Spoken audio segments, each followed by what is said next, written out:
Julio César Iglesias, experto en economía y finanzas. Estas 5 categorías que vienen a continuación serían las más perjudicadas en la reforma pensional. Vamos a escuchar con atención. Ha sido aprobada la reforma pensional y si usted cae dentro de alguna de estas 5 categorías, está entre uno de los principales perdedores con la reforma pensional. Les cuento. En primer lugar, podemos decir que los trabajadores que no alcanzan requisitos de pensión, que son la mayoría de trabajadores del país, en este caso que no llegan ni siquiera a 1000 semanas, están entre los grandes perdedores con la reforma. Bajo el sistema actual, esos trabajadores podían cotizar en un fondo de pensiones que les entregaba una devolución de saldos, que es el ahorro que han hecho a lo largo de su vida a través de las cotizaciones a la cuenta individual, más las rentabilidades pues, que generan esos recursos. Ahora, de acuerdo al artículo 18, que define las características del pilar semicontributivo, pues esa devolución no va a ser una opción, entre otras cosas, porque en su gran mayoría los trabajadores del país no van a tener ahorro. Los recursos se van a ir, en su gran mayoría, únicamente a Colpensiones, y en Colpensiones pues no existen cuentas individuales, tampoco existe ahorro, y por lo tanto no tendría sentido hablar de devolución de saldos, pues porque no hay saldos. En este artículo 18, la ley de la reforma pensional aprobada en la Cámara afirma que los afiliados mayores de 65 años, hombres, y 60 años, mujeres, que hayan contribuido al sistema de protección social integral para la vejez, que estén entre 300 y 1000 semanas y que no sean elegibles para el pilar solidario, ellos van a caer en este llamado pilar semicontributivo, 300 y 1000 semanas, y que no tengan, y que ya lleguen a 65 años los hombres o 60 las mujeres, y ahí les van a comenzar a pagar unas mensualidades. Pero ojo, recuerden, hoy la edad de pensión es 57 y 62 mujeres y hombres, aquí hablan de 3 años después de esa edad. Por lo tanto, no solamente es que no les entreguen la devolución de saldos, sino que estas mensualidades que podemos ver en esta tabla se van a comenzar a recibir 3 años después. Estas rentas o estas mensualidades que calcula el propio gobierno se van a comenzar a recibir 3 años después de lo que recibirían bajo las condiciones de la ley previa, la ley 100, pues los trabajadores. Por lo tanto, están entre los grandísimos perdedores. Si usted aspiraba a que le devolvieran 50, 40 millones de pesos, pues no los va a recibir hoy o en la fecha que usted había estimado, sino únicamente 3 años después, y pues van a recibirlos en cómodas cuotas que en principio, con los parámetros actuales, que luego pueden cambiar, porque tampoco pues esto está esculpido en piedra, pueden cambiar estos parámetros, o sea que se pueden desmejorar. Eso es lo que significa cambiar en este caso, desmejorar, pues podrían ser incluso menores, pero en principio estamos hablando de rentas desde 70.000 pesos. Tanto esas personas que antes pensaban usar ese dinero pues, en un proyecto, en mejorar su casa, en comprar un vehículo para trabajar, una moto, cualquier activo productivo que les produjera una renta, pues van a tener que esperar 3 años más para recibir rentas o mensualidades que arrancan desde los 70.000 pesos. Sin duda, pero sin ninguna duda, este tipo de trabajadores que están generalmente entre los más vulnerables también, o entre los trabajadores de ingresos bajos o ingresos medios, pues están entre los principales perdedores de la reforma. Pero hay otra categoría que incluso les va peor. Si usted está en esta segunda categoría, que es la de los trabajadores que no llegan ni siquiera a 300 semanas, pues se va a ver todavía más perjudicado. ¿Qué dice la reforma pensional de este tipo de trabajadores? El parágrafo 3 también del artículo 18 dice lo siguiente: aquellos afiliados que hayan cotizado hasta 900 semanas se les otorgará una indemnización sustitutiva en la misma forma como está previsto en el artículo 37 de la ley 100 del 93 para el componente de prima media, y en el caso de que tengan ahorros en su cuenta individual, la devolución de saldos. Bueno, expliquemos un poco qué quiere decir esto. Nos está diciendo mejor, entonces, que les va mejor que a los otros, que les van a devolver 70.000 pesos mensuales porque a estos les hacen una indemnización sustitutiva.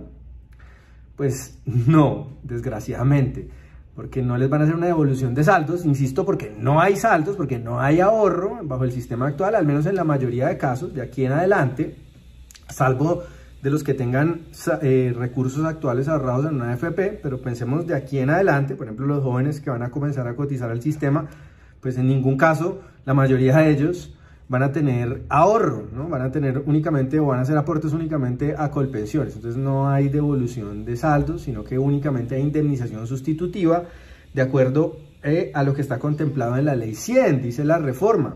¿Y eso qué significa? Pues es una diferencia abismal, un desmejoramiento abismal en las condiciones para esos trabajadores que no lleguen a 300 semanas.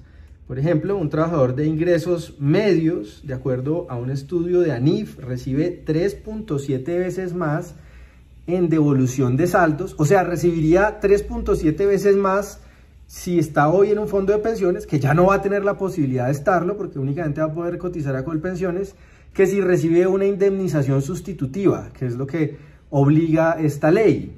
3.7 veces más. Trabajadores de menores ingresos es 3.2 veces más en un fondo de pensiones que bajo la indemnización sustitutiva. Es decir, o sea, se desmejora muchísimo, muchísimo la situación de ellos y están entre los mayores perdedores de la reforma. Hay que decir que este tipo de trabajadores que no llegan ni a 300 semanas suelen ser los trabajadores de menores ingresos. De nuevo aquí podemos ver en un estudio que hace ANIF sobre este tema, por ejemplo, una mujer que apenas ha terminado la primaria completa, de acuerdo a ANIF, en promedio solamente llega a cotizar 186 semanas. Personas, mujeres, en este caso, casi siempre de bajos ingresos. Las que tienen el bachillerato incompleto, o sea, acabaron la primaria pero no acabaron el bachillerato, llegan a 175. Es decir, estamos ahí con, en buena medida, mujeres y hombres vulnerables o de bajos ingresos o de trabajadores de bajos ingresos, que ojo, no significa que necesariamente vayan a recibir las rentas del pilar solidario, los subsidios del pilar solidario, no necesariamente. Es muy posible que en muchos casos solamente reciban la indemnización sustitutiva y queden fuera del pilar solidario. Otros que son grandes perdedores, la tercera categoría de grandes perdedores, desafortunadamente van a ser los trabajadores hombres que ganan entre 1 y 2 salarios mínimos. ¿Por qué? Porque esta categoría es de las grandes perdedoras con esta reforma. Pues bien, porque los hombres que ganan entre 1 y 2 salarios mínimos, en general, les convendría cotizar a un fondo de pensiones, porque la pensión en todo caso a la que aspiran en la mayoría de casos va a ser de un salario mínimo. Si cotiza un salario mínimo y medio, pues la pensión tanto en Colpensiones como en los fondos privados iba a ser del mismo valor, un salario mínimo. La ley no permite menos pensión, pero como no van a poder seguir cotizando en un fondo de pensiones, van a tener que trasladarse obligatoriamente a la fuerza a Colpensiones. Pues en las reglas de Colpensiones no se puede obtener una pensión de salario mínimo con 1.150 semanas, sino con 1.300.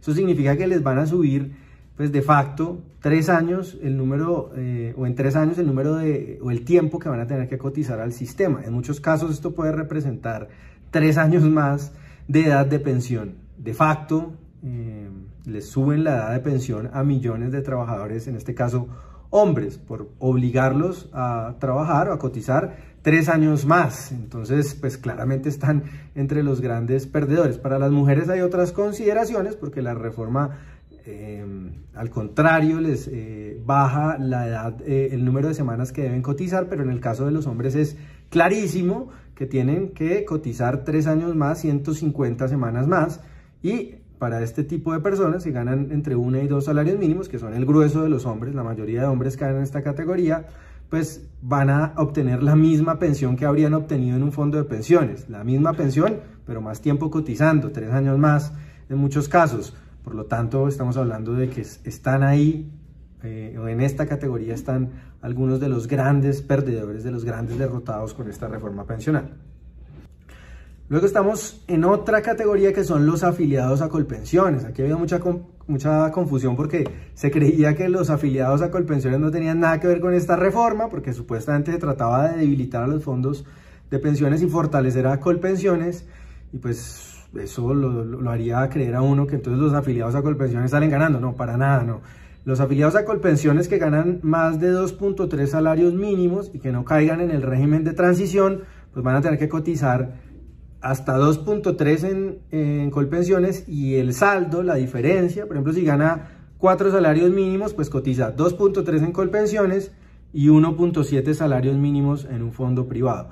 Esto cambia radicalmente el cálculo de pensión para esas personas, que en muchos casos pueden ver caídas de su mesada pensional futura en un 20, 30, 40, 50%. Entre mayor sea el salario sobre el que están cotizando hoy, pues más importante va a ser la caída porcentual de su mesada. Esto en muchos casos, o en la mayoría de casos, podría ser, si uno lo ve aisladamente, un avance, ¿no? Por supuesto, si lo ve en el contexto de la reforma, que es esencialmente un retroceso, pues no lo es, porque dejamos de subsidiar esas mesadas altas, con muchos asteriscos, ¿no? Porque el régimen de transición permite que haya mesadas pensionales altísimas durante muchas décadas en el futuro, lo mismo la oportunidad de traslado, pero quedémonos con ese mensaje.